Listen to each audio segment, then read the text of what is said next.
Assalamualaikum warahmatullahi wabarakatuh.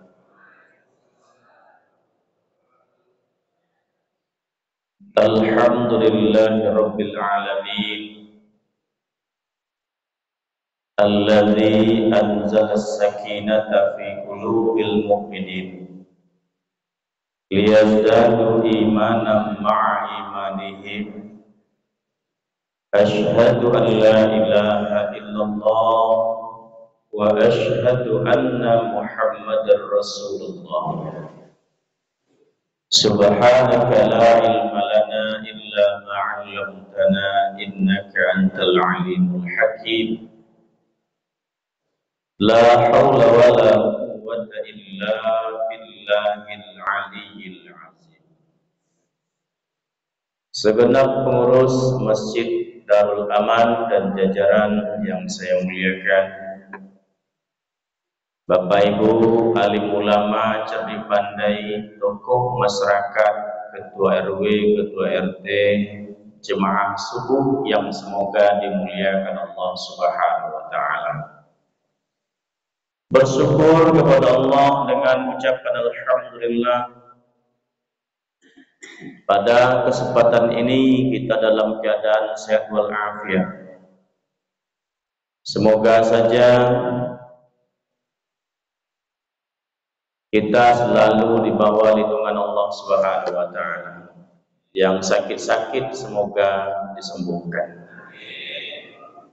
Yang rezeki macet-macet semoga Allah lancarkan. Presiden 2024 semoga yang terbaik.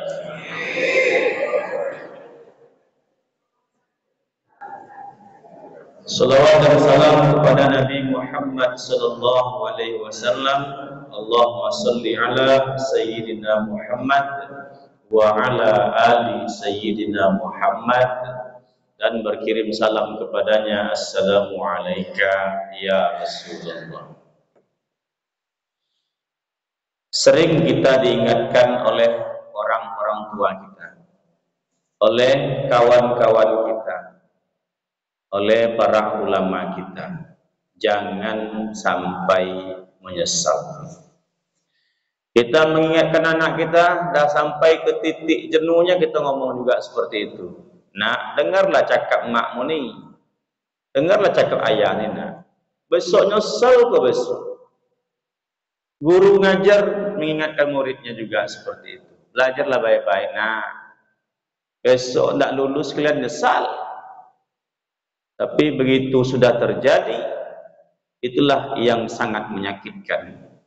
Karena penyesalan itu selalu di akhir waktu.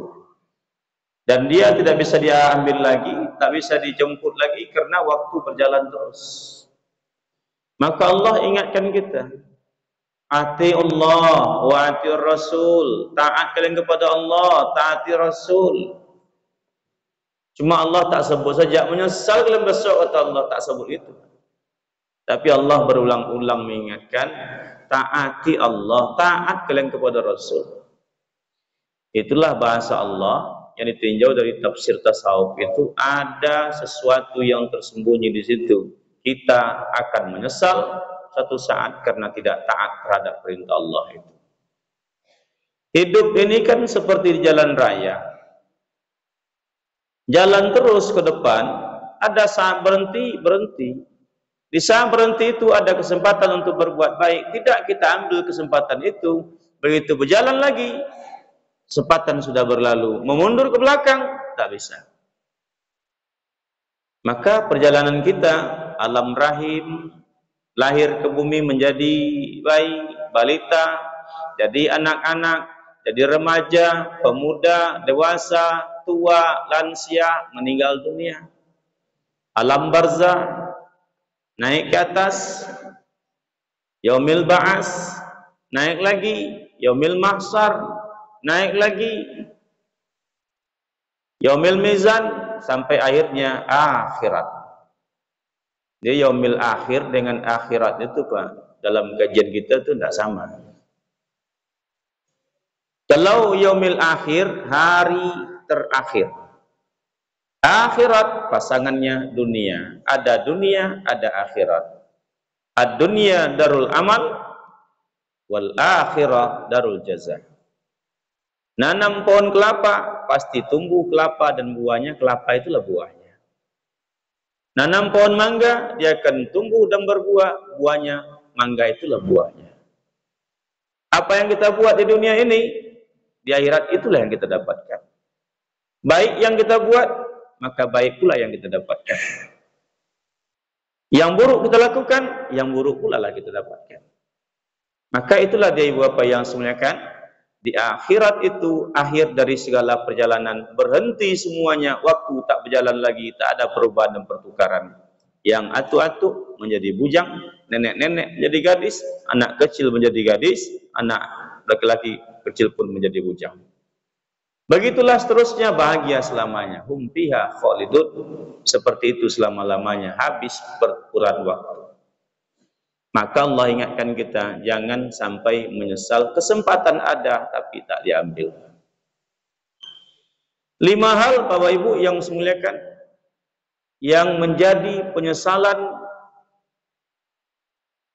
orang di alam barzah. Begitu masuk ke alam barzah, 5 hal yang dia sesali, yang dia tangisi. Kata guru saya dulu MDA, katanya macam pantun itu, asam kandis, asam gelugur. Kedua, asam riang-riang, menangis mayat di pintu kubur, teringat badan tidak sembahyang. Tapi ada lagi pantun yang menyedihkan, Pak. Kain basah dibawa mandi, setelah mandi dibawa pulang. Amal ibadah dibawa mati, harta yang banyak dibagi orang. Ini Pak, yang tak sedap ini. Nah, Bapak yang saya muliakan, Allah ingatkan kita dalam Al-Quran. Isyarat dari Allah, inilah penyesalan mayat di alam barzah. Orang di alam barzah, inilah yang dia sesali. Kenapa Allah buat isyarat seperti itu? Supaya kita persiapkan. Kalau bahasa sayanya, kalau kita balik sedikit bahasa Rasulullah itu. Kalau kata Rasulullah, al-kayyisu man dana nafsahu wa amila sholihan ba'dal maut. Orang yang cerdas itu, kata Rasul, orang yang selalu introspeksi diri dan mempersiapkan amal untuk setelah kematian. Itu kata Rasulullah.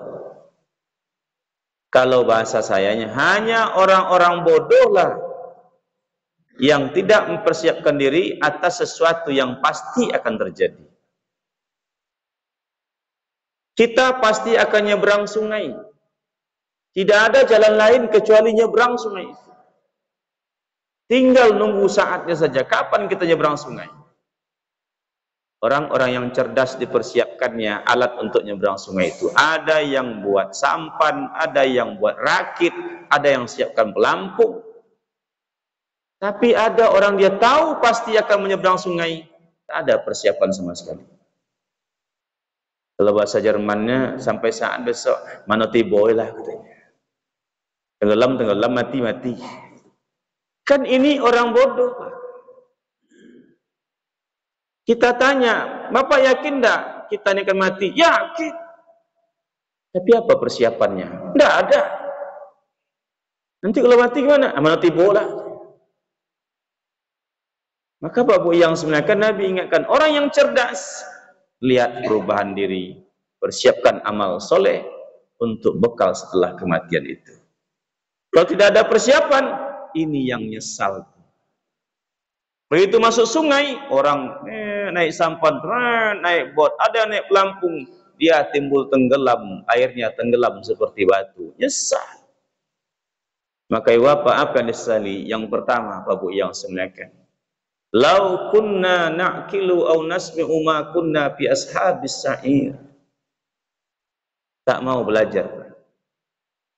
Ya Allah, kalau dulu saya mau pergunakan akal ini, mau saya pergunakan telinga ini, tak mungkin saya menderita tempat seperti ini. Saya memang tak punya sampan, saya tak punya rakit, saya tak punya pelampung, tapi saya belajar berenang dengan baik. Belajar. Rumah tak jauh dari masjid. Di masjid ada ta'lim, tapi tak mau datang. Sehingga apa yang terjadi? banyak ilmu tentang keagamaan kita ini yang tidak dia mengerti. Banyak ilmu tentang masalah ibadah yang dia lakukan dalam keadaan keliru dan salah. Banyak hukum yang dia langgar karena tak tahu, karena tak mau hadir waktu taklim itu. Besok nyesal. Maka oleh Allah Subhanahu wa taala analisa pakai akal, dengarkan baik-baik. Dengarkan baik-baik, analisa pakai akal. Karena tidak satu pun ajaran agama Islam itu yang tidak masuk akal, yang tidak bisa kita analisa. Maka Bapak yang sebenarnya yang terkadang lucu lagi, nyesal saya ya Allah, ada taklim di situ, ada pengajian ya Allah, tapi saya pulang saja ya Allah. Maghrib menjelang Isya ada taklim. Kata Nabi Muhammad SAW, jangankan mendengarkan taklim, jangankan menyimak menganalisanya, duduk saja kata Rasul, wantizari sholati ba'da sholat, dapat 7 kebaikan yang tak didapatkan di luar sana. Tak yakinkah kita dengan ungkapan Nabi Muhammad? Tak percayakah kita kepada Rasulullah? Kan itu masalahnya Pak Bu yang sebenarnya. Kata Rasulullah SAW, orang yang duduk setelah solat, menunggu waktu solat berikutnya, duduk saja, sama dengan solat sunat sebanyak-banyaknya di luar sana selama dia duduk itu. Nah, apalagi Pak Bu yang sebenarnya. Mau pulang juga dari maghrib ke isya itu. Mau nengok nenek di rumah. Itu ya nenek itu ya Pak. Maghrib pulang, ada taklim, pulang. Padahal kata Rasulullah, duduk saja 7 kebaikan yang tak dapat di luar sana. Tapi kenapa tidak mau? Itulah Bapak yang semuliakan, hati ini yang perlu dibengkel.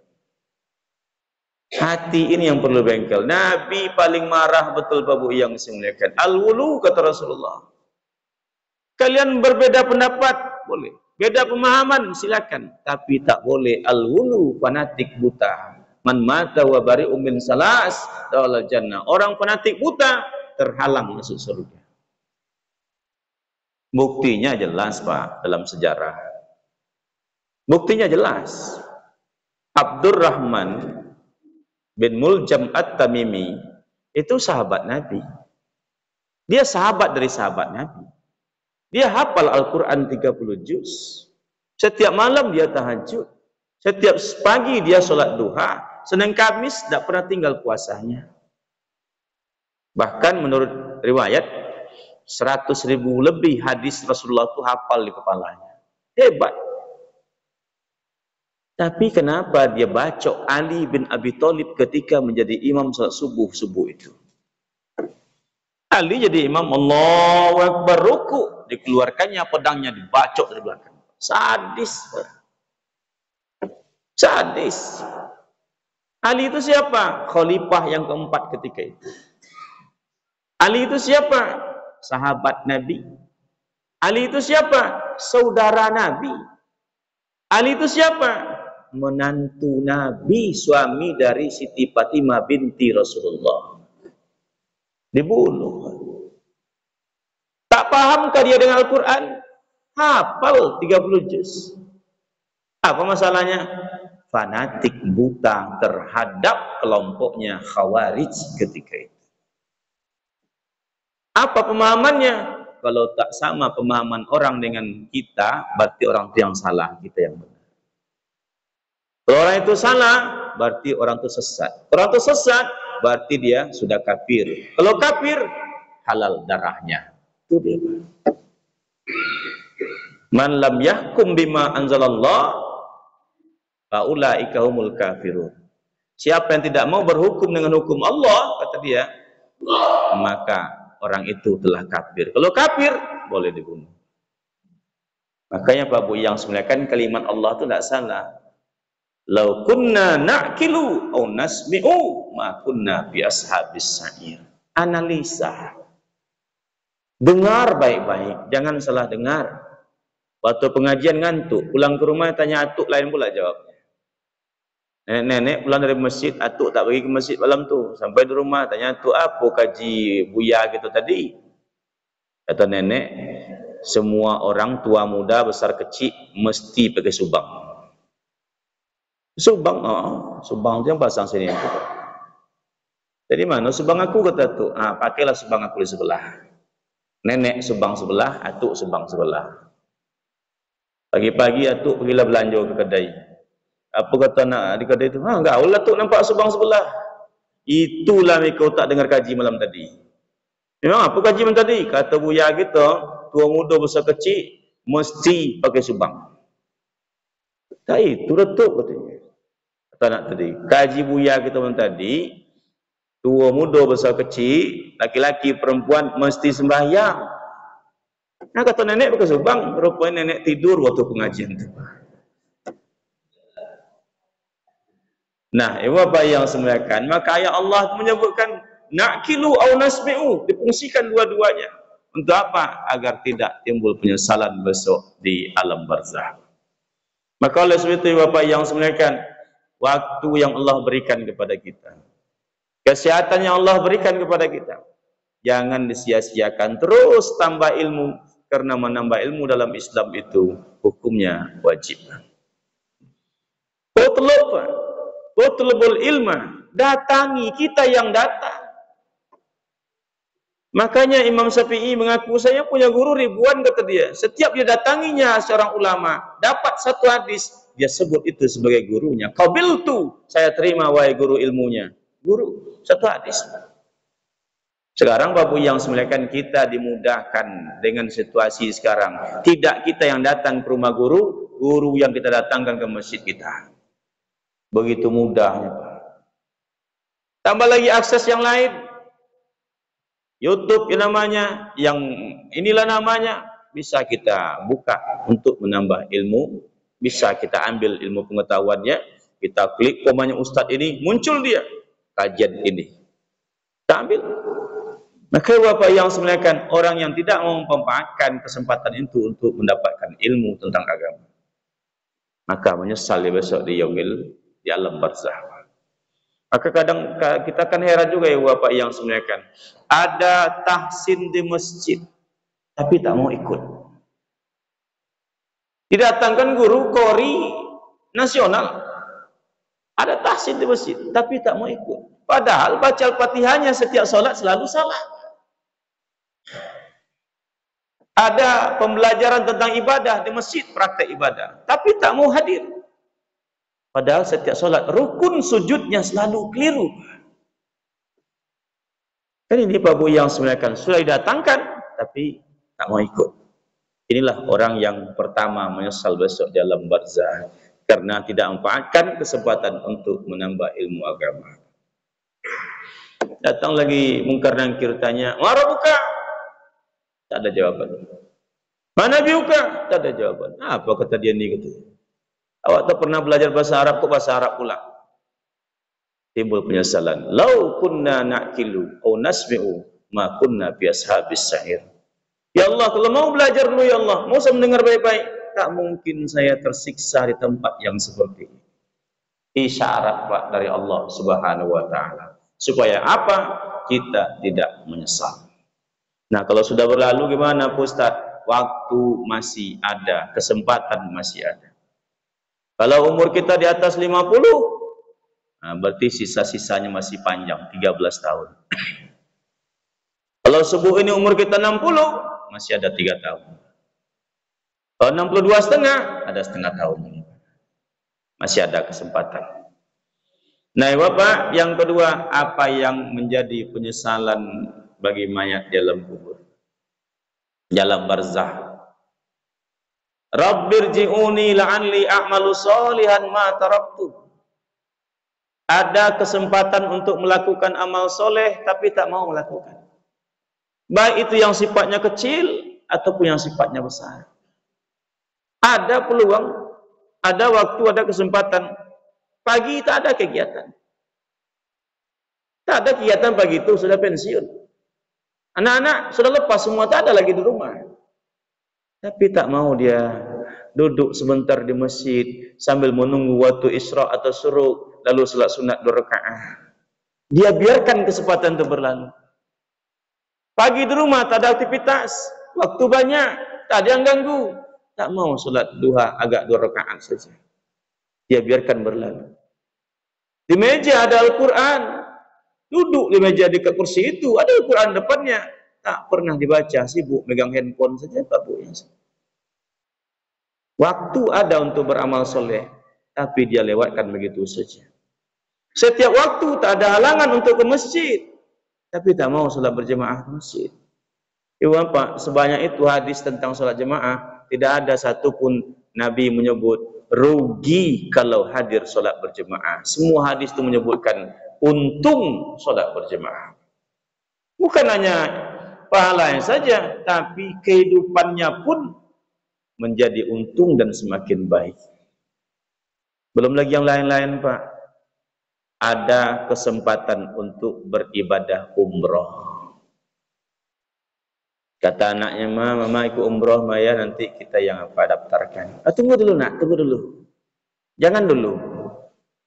Tunda, kesempatan ada, tapi tak diambil kesempatan itu. Tahun ini umroh akbar nih mah, bersama Ustadz Abdul Somad. Daftarlah Maya. Dah mau Pak Bu yang sebenarnya dah enak pergi sendiri. Lalu, sama siapa perginya? Adalah anak mama satu yang ikut. Kalau sekarang mah belum bisa bersama-sama mama, lalu sama kawan. Akhirnya ada berangkat Pak, kesempatan ada. Ini menjadi buah penyesalan, amal soleh. Datang pula musim haji. Daftarlah haji mah. Nih haji, kita ambil aja nanti haji yang cepat itu. Apa namanya Puroda? Yalah, anak orang kaya. Tapi kata maknya, tunggu dulu nah. Rumah kita ni kecil, tunggulah rumah besar dulu. Tapi tak enak pula turun dari rumah kecil macam ini pergi naik haji. Buat rumah besar oleh anak. Dah besar rumah, jadi mana naik haji tahun ni? Tunggu dulu nak, belum ada kenderaan. Nanti tak enak pula kenderaan orang hantar kita ke bandara. Seakan-akan rukun Islam itu 7 Pak. 1 syahadat, 2 solat, 3 zakat, 4 puasa, 5 punya rumah, 6 punya kenderaan, yang ke-7 haji. Nah, Bapak yang sebenarnya kan ada kesempatan peluang untuk beramal soleh, tapi dia tak lakukan. Dia tahu Pak, guru MDA itu gajinya cuma 400.000 sebulan. Dan dia punya uang lebih, kesempatan untuk beramal soleh, tapi dia tak lakukan. Dia tahu Pak, lokal-lokal di MDA itu mejanya patah-patah, kursinya bolong-bolong. Dia tahu itu dan dia punya kemampuan, tapi tak dia ambil kesempatan untuk beramal soleh. Di dunia ini ada 2 Pak.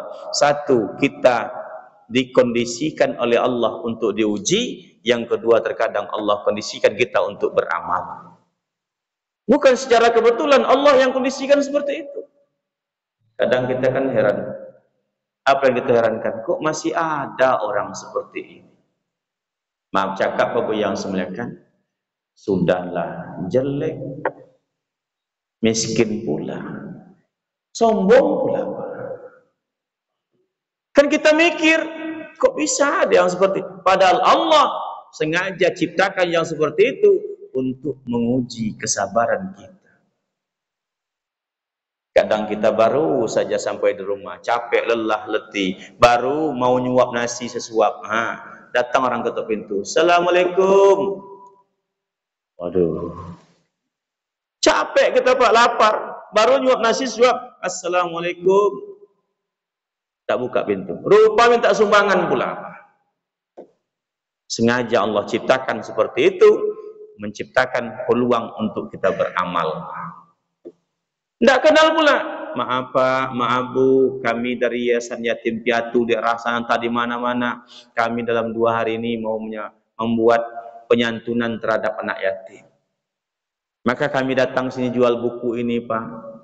Harganya 75.000, tapi hasilnya ini untuk anak yatim yang ada di yayasan kami.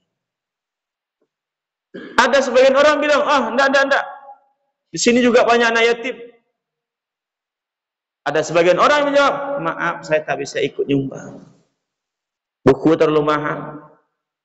Tapi orang yang melihat ini sebagai peluang untuk beramal soleh, saya tak beli bukunya ya, saya nyumbang saja 20.000, semoga berkah. Buku tak dibeli, peluang diisi. Kita tak tahu amal soleh kita yang mana yang akan dibalasnya oleh Allah Subhanahu wa Ta'ala. Entah amal soleh kita yang lakukan pribadi, entah amal soleh yang di sana, entah amal soleh yang di sini, entah amal soleh di Mekah.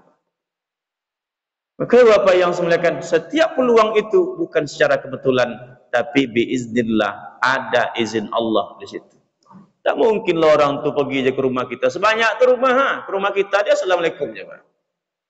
Allah gerakkan hatinya ke situ, ke situ, ke situ. Assalamualaikum, assalamualaikum. Sebanyak tu rumah Pak, ke rumah kita aja dia. Allah gerakkan hatinya untuk hadir ke tempat kita, peluang untuk beramal soleh. Nah, Bapak yang semuliakan, ini yang kedua, yaitu orang menyesal kenapa tidak saya lakukan amal soleh. Kesempatan ada, peluang ada. Yang ketiga, apa yang menjadi penyesalan bagi mayat dalam kubur? Laula akhartani ila ajalin qarib fa asaddaqah. Ini syarat dari Allah. Orang yang tidak mau memanfaatkan peluang untuk bersedekah di alam barzah, itu yang menjadi penyesalan bagi dia. Jarang-jarang Pak, malaikat itu mau mendoakan amal orang, kecuali amal sedekah. Ketika orang bersedekah, malaikat mendoa. Ma min yaumin yusbihu ibadi fihi illa malakani wa yuzilani fayaqulu ahaduma Allahumma a'ti mumfikan khalafa. Fayaqulul akhar Allahumma a'ti mumsikan khalafa. Jarang-jarang malaikat itu mendoa. Tapi setiap orang yang berimpak sedekah, malaikat langsung angkat tangan. Allahumma a'ti mumfikan khalafa. Ya Allah, tolong gantikan impak sedekah orang ini dengan yang jauh lebih baik. Doa malaikat itu pasti dikabulkan oleh Allah Subhanahu wa Ta'ala. Allah pun memberikan reward kepada orang berimpak sedekah. Jarang ada khusus seperti ini Allah ngomong. Kata Allah, ampik wa umpik alaika. Berimpak kata Allah. Impak kata Allah. Nanti saya yang akan berimpak kepadamu. Tak mungkin Pak Bu yang sebenarnya impak Allah ke kita sama dengan impak kita ke tempat yang lain.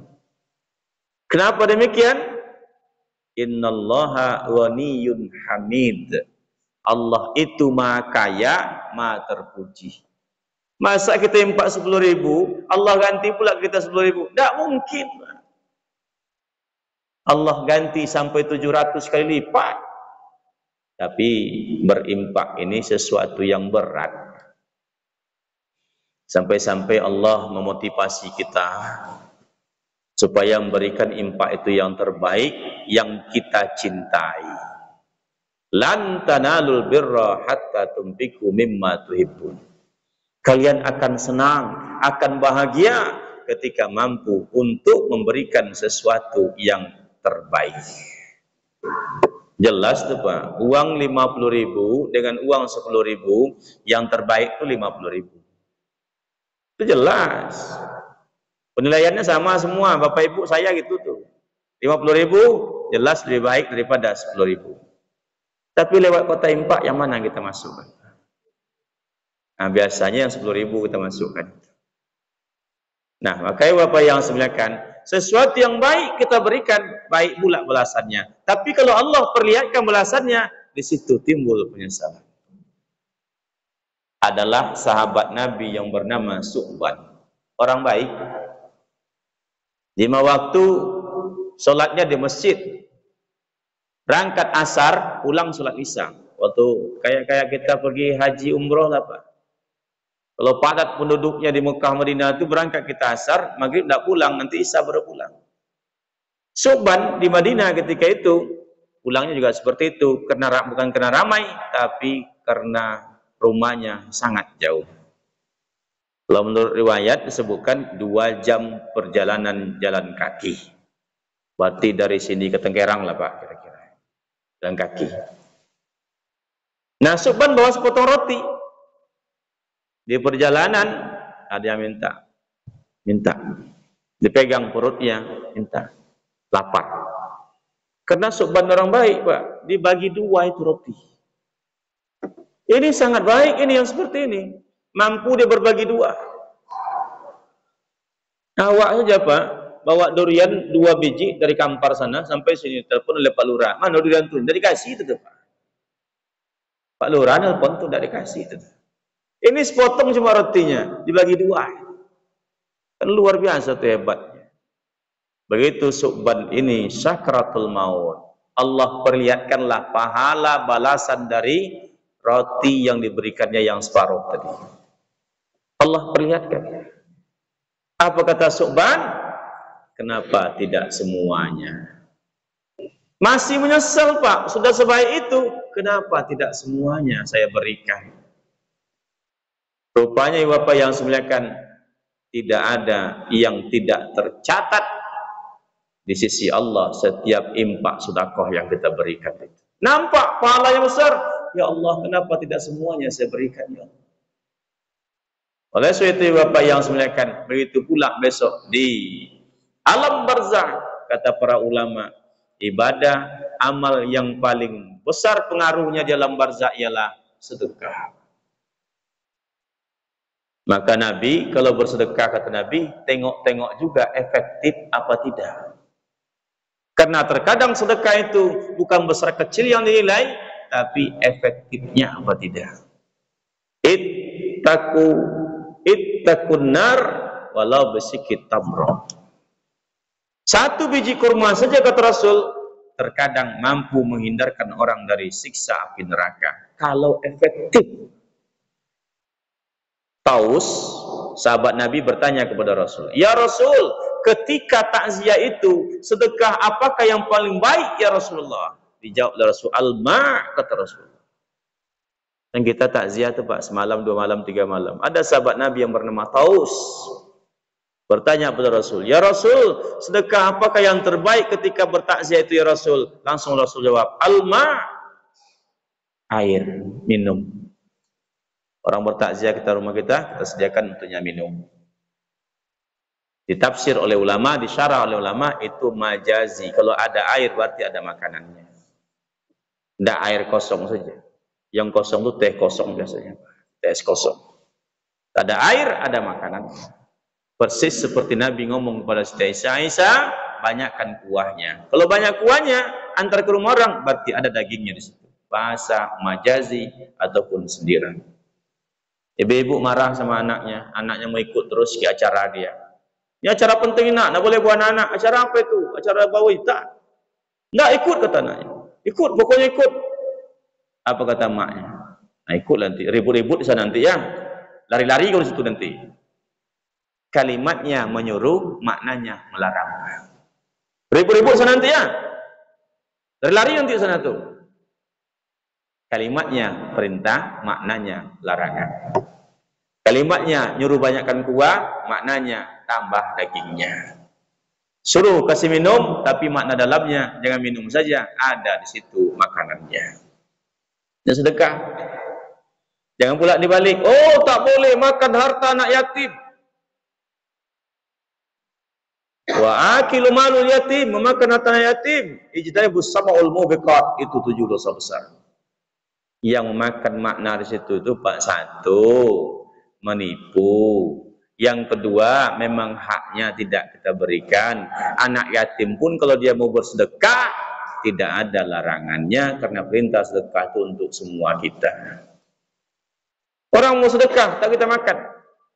Dengan alasan tak boleh makan. Memakan itu dengan membohonginya, menipunya, mengambil secara paksa, haknya tidak kita sampaikan.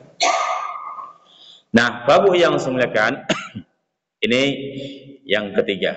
Oleh sebab itu, setiap peluang untuk bersedekah itu, Pak, besar apa kecil, kita tak tahu sedekah yang mana yang akan dibalasi oleh Allah dengan kebaikan yang berlipat ganda. Boleh jadi, Pak, orang yang sengaja menipu kita, itu besar pahalanya. Di lampu merah, dia sengaja menipu kita. Wah, minta sedekah. Nipu, Pak, putar-putar jarinya, oh cacat dia. Kata luka pula kakinya, dikasih tapai, datang lalat di situ. Nipu, kita kasih dia 5.000. Kita tak tahu kalau dia nipu kita. Kita memberinya karena mengharap ridha Allah Subhanahu wa taala. Tapi rupanya menipu, rupa karena kita ditipu, pahalanya jauh lebih besar daripada yang tidak menipu. Usaha menipu dia sama Allah Subhanahu wa taala. Tugas kita memberi karena menjalankan perintah Allah. Nah, ibu apa yang saya muliakan? Yang keempat, apa yang disesali oleh orang dalam alam barzah? Ini ringan, mudah melakukan, tak ada efeknya di dunia, tak ada badan yang sakit karena yang empat ini. Tapi begitu masuk alam barzah, penyesalannya luar biasa. Apa itu Bapak? Memutus hubungan silaturahmi. Ini gampang Pak, lisan saja sedikit. Mudah, ringan saja. Tapi begitu masuk alam barzah, nampak semua. Apanya yang nampak? Wa man qatahu qata'tuhu. Siapa yang mutus hubungan silaturahmi, kata Allah, terputus rahmat Allah dengannya. Padahal di dunia Bapak yang sebenarnya siapa yang tak tahu? Anak MDA pun tahu. Apa itu? 3 hari tidak bertegur sapa, ibadahnya tertolak oleh Allah Subhanahu wa taala. 3 hari kata Rasulullah. Tapi apa kata dia? Jangankan 3 hari, sampai mati pun aku tak bertegur sapa dengan dia, tak apa. Hati Pak sekeras batu. Sampai dalam barzah, ya Allah, kenapa saya tidak maaf-maafan dengan dia, ya Allah? Apakah karena saya merasa senior dari dia, ya Allah? Kan saya yang senior, dia yang datang kepada saya. Tidak Pak, dalam Islam tidak seperti itu. Falyafu wal yasfahu ala tib wa yaghfirullahu lakum wallahu ghafurur rahim. Siapa yang duluan mengulurkan tangan, siapa yang duluan mengucapkan maaf, maka itulah orang yang mulia. Inna rahmatallahi qaribum minal muhsinin. Orang yang mulia itu sangat dekat dengan rahmatnya Allah. Yang mutus silaturahmi terputus dari rahmat Allah. Untuk apa guna rahmat itu Pak Ustadz? Nah, gitu masalahnya Pak. Kok takut betul putus dari rahmat Allah? Wa ammal ladzina biyaddat wujuhuhum fa fi rahmatillah. Rahmat Allah itu Pak sebagai ID card untuk masuk surga. Nah, tergantung sini kita tuh, ID card kita tuh. Ada fotonya Samsurijal, bawah tulis rahmat Allah. Masuk surga, tengok lewat. Lewat. Nampak lagi satu, lewat. Ada yang masuk, amal segunung haji berulang-ulang, impak sedekah banyak, tapi mutus silaturahmi, tak dapat ID card. Mau masuk surga, kata Ridwan, tunggu dulu. Ibu, mana ID cardnya? Tidak ada. Tunggu dulu. Belum boleh. Itu pentingnya Pak Bu yang sebenarnya rahmat Allah itu. Rahmat Allah itu baru dapat kalau silaturahmi kita terjaga. Gimana cara mendapatkannya? Al-Quran menyebut ada 3 Pak. Al-Quran. Yang pertama kata Allah, atiullah wa atiur rasul. Orang yang taat kepada Allah, taat kepada Rasul, la'allakum turhamun, dia akan beroleh rahmat Allah. Pertanyaannya, sudahkah kita taat kepada Allah, taat kepada Rasul? Sudah Pak Ustaz? InsyaAllah rahmat Allah dapat. Nah, yang kedua, gimana cara mendapatkan rahmat Allah? Fa'aslihu baina akhwaikum wattaqullaha la'allakum turhamun. Ini berat Pak. Apa itu Pak Ustaz? Damaikanlah kawan-kawan kita yang tidak baikan.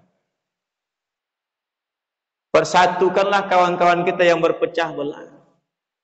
Islahkanlah kawan-kawan kita yang tidak bertegur sapa. Apa masalahnya Bu? Kok Ibu tak bertegur sapa dengan Ibu itu? Iya, gimana? Sombong. Dia jejek terus. Beli saya ini memang hitam tapi tidak seperti Dendeng Mutoko. Kok saya dibilang macam Dendeng Mutoko? Mungkin gurau-gurau saja dia Bu. Tidak ada maksud hati. Dia minta maaf, nanti bertemu. Damai. dapat rahmat. Yang ketiga, yang sebenarnya kan, gimana cara mendapatkan rahmat itu? Allah sebut dalam Al-Quran, ujung surat Al-A'raf. Wa iza quri'al Qur'an fastami'u lahu wa ansitu la'allakum turhamun. Apabila dibacakan Al-Quran, diam, simak. Nah, kadang Pak ada di masjid, korinya kori provinsi, ngaji bukan main hebatnya, tapi orang ribut bercerita. Enak ngajinya. Wa yadul insan. Oh, enak ngajinya. Tapi yang depan itu ceritanya, Pak. Gimana rahmat Allah itu mau datang? Maka Bapak yang semuliakan, penting sekali mendapatkan rahmat Allah. Tapi bagi orang yang mutus silaturahmi akan kecewa besar, menyesal di alam barzah karena tak dapat rahmat Allah, terputus dari rahmat Allah. Nah, Bapak yang semuliakan, yang kelima, apa yang menjadi penyesalan orang di alam barzah? Kan tidak sebentar dalam barzah. Nabi Muhammad sudah 1500 tahun dengan para sahabat dalam alam kubur. Kiamat belum terjadi. Bagaimana kita besok? Entah berapa ratus tahun pula kita dalam kubur itu baru kiamat terjadi. Nah, Ibu apa yang kelima? Yaitu ada kesempatan untuk mengajak orang berbuat baik. Dakwah. Wal takum minkum ummati yad'una ilal khair wa ya'muruna bil ma'ruf wa yanhauna 'anil munkar. Faulaika humul muflihun. Ada kesempatan bagi dia untuk mengajak orang berbuat baik, tapi tak pernah ada kebijakannya untuk agar orang berbuat baik itu.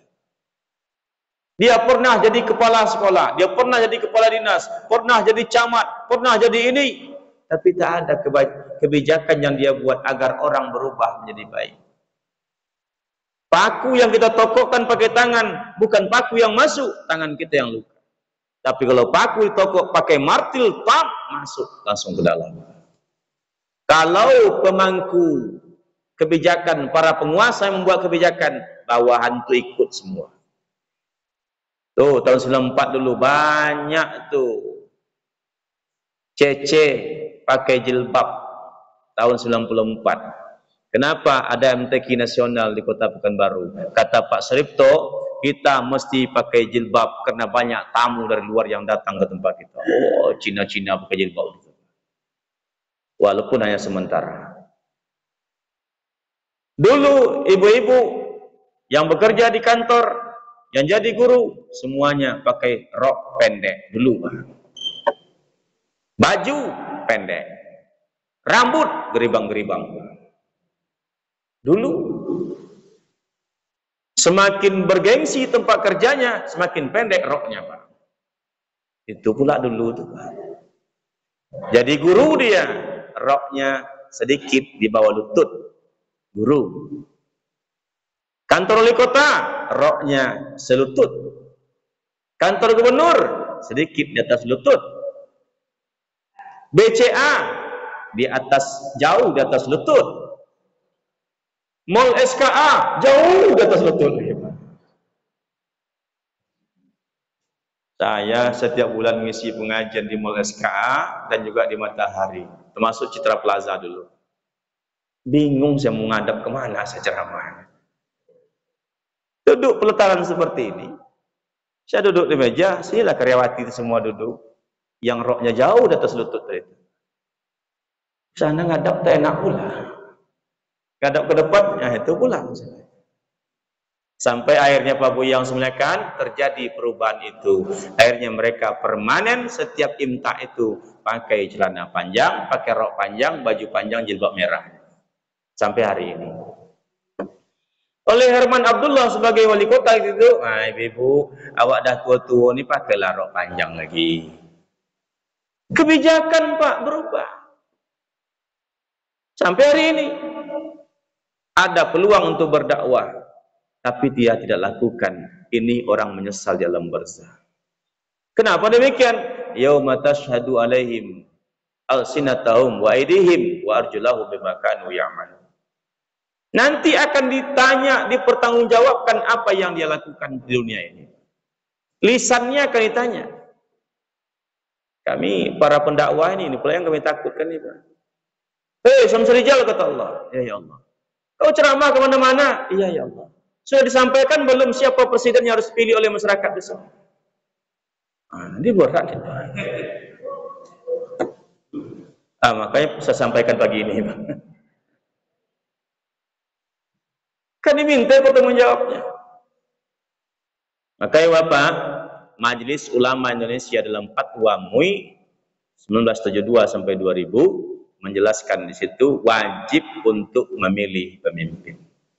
Tak boleh golput. Ibnu Taimiyah mengatakan 50 tahun negeri dipimpin oleh orang zalim jauh lebih baik daripada 1 hari tanpa ada pemimpin. Kalau kalian berjalan 3 orang safar, kata Rasulullah, 1 orang mesti diangkat jadi pemimpin. Tapi siapa yang dipilih jadi pemimpin? Maka Bapak, yang pemimpin terbaik sepanjang sejarah itu Nabi Muhammad SAW.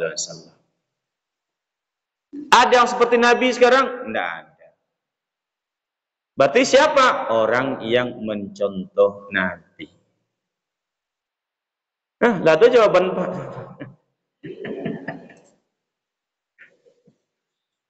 Apa yang dicontoh Pak? 3. 1. Sifat Nabi. Siddiq, jujur orangnya. Oh, jujur semua? Mantap. Amanah, bisa dipercaya. Oh, bisa semua? Mantap. Yang ketiga, tabligh, komunikatif. Ngomong level internasional, nyambung. Ngomong level petani, paham. Ngomong level pelaut, ngerti. Ngomong di Kadin, nyambung. Komunikatif.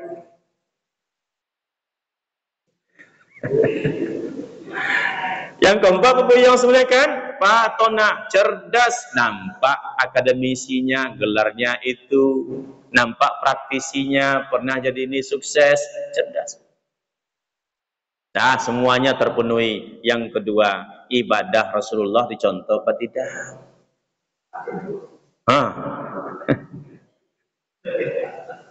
Siapa yang nyontoh ibadah Rasulullah? Oh, ini wuduknya benar, tayamumnya benar, solatnya benar. Kenapa? Kawannya para ulama. Terpenuhi, Pak. Yang satu, tayamum tak benar, wuduk tak benar. Berarti jauh itu. Yang ketiga, yaitu akhlak Rasulullah. Siapa di antara calon pemimpin yang mencontoh akhlak Rasulullah? Santun, ngomongnya tidak menyakiti, tidak menyerang pribadi orang, umpamanya. Bahasanya ke masyarakat santun, dipeluk warga yang bau busuk badannya diterima juga. Dicium pendukungnya terima juga. Orangnya santun, tidak marah-marah. Nah, siapa dia? Terpenuhi. Maka Bapak yang semuliakan, besok ditanya Allah dengan saya, Al-sinatahum, sudah kau sampaikan Samsurijal? Sudah ya Allah. Lalu kau siapa yang kau pilih? Waidihim, siapa yang kau pilih? Saya pilih nomor 1 ya Allah. Mantap kata Allah. Mantap kata Allah. Wa arjulahum, ada bapak ibu yang tak ikut datang, dicari jejak kakinya. Wa arjulahum, kemana kakinya nih? Kena ada TPS tanggal 14 tuh. Cari Pak. Kenapa nak ikut? Cari rupanya kaki ibu tadi ketemu di Pulau Cinta. Jalan-jalan rupa hari itu. Padahal ulama sudah suruh ikut memilih, tak boleh golput, tapi pergi jalan-jalan. Maka Bapak yang saya muliakan, ada kesempatan untuk menyampaikan dakwah, ajaklah saudara-saudara kita untuk melakukan yang terbaik, baik itu untuk pribadi, untuk orang lain, untuk negara dan agama kita. Selagi Allah berikan waktu kepada kita, ekonomi yang cukup, rumah tangga kita yang aman, damai, sejahtera, lingkungan kita yang aman, maka Bapak yang semuliakan, lakukanlah hal-hal tersebut agar kita tidak menyesal besok di alam barzah. 1, Bapak yang semuliakan, belajarlah terus-menerus, jangan pernah berhenti untuk belajar. Jangan jadikan usia yang sudah tua untuk tidak lagi belajar. Yang kedua, lakukanlah amal soleh sebanyak-banyaknya selagi ada kesempatan. Yang ketiga, banyak-banyaklah bersedekah sesuai kemampuan dan keadaan kita. Yang keempat, Bapak yang semuliakan, jangan pernah memutus hubungan silaturahmi. Apapun alasannya, jaga silaturahmi. Walaupun kita rugi secara materi, rugi secara sosial masyarakat, jaga silaturahmi.